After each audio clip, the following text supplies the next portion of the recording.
David talked about this, and if there are any questions, I'll refer them to David. But I brought this up because he mentioned Branch Davidians, and it's the example of type 1, class 1 order. And that was a case where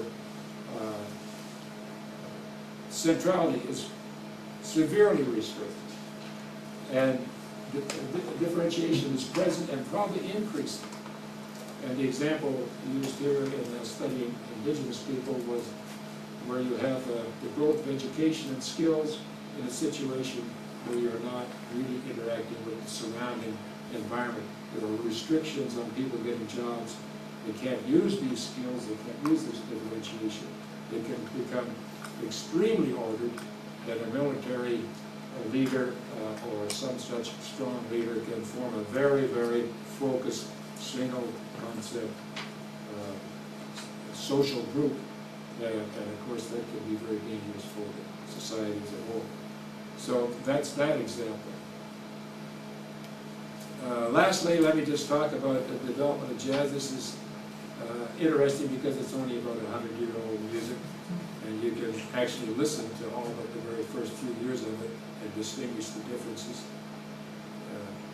The example I'll use here is, I'm probably more familiar with this than most of you in this room, but the 1930s and 1940s were the big band era of jazz.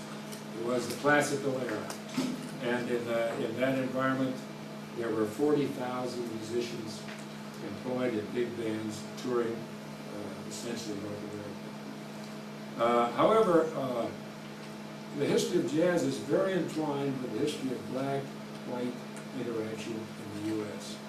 There was lots of interaction, but very structured environment. Musicians were restricted in the 30s from really partaking, black musicians, from really partaking of the overall total musical environment, although they had been instrumental in the invention of this music. So they were kind of isolated from the main music trend. By the 40s, though, late 30s, early 40s, two things were happening.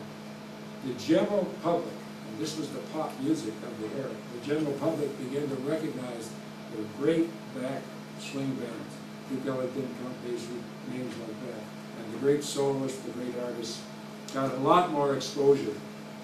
Their world grew very quickly, and then many of them joined the previously white bands. There was much more interaction across the 40s. So here was a group of people whose centrality was increasing. And in that environment, a group of them in New York, there's the war, there's lots of experience outside of the U.S., people are learning more about Europe, where the relationships are much different. All that comes into play.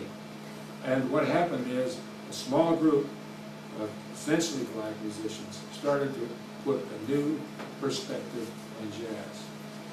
And in that perspective, they changed the rhythmic interpretations, they changed the allowed harmonic relationships in solos, they changed key changes became almost impossible. You had to be very, very proficient to play this music at all. And originally, that was part of the intent. That was called bebop. In a way, talking with David, I think this was Baroque. And if you listen to the music, if you listen to music, if you have heard bebop, I think you'll agree that suddenly, even the speed they play this at and the complexity that they play tells you that this is a new and probably Baroque music. Am I close? Anyway, that's what happened in the era of jazz. And so I've given a few examples. I think Madeline's talk has told you how much detail you have to get in to actually understand how centrality is increasing or decreasing and differentiation is changing. But as a technique, understand what's going on in these things, we think we have something that works. I thank you very much for all your attention and welcome your questions.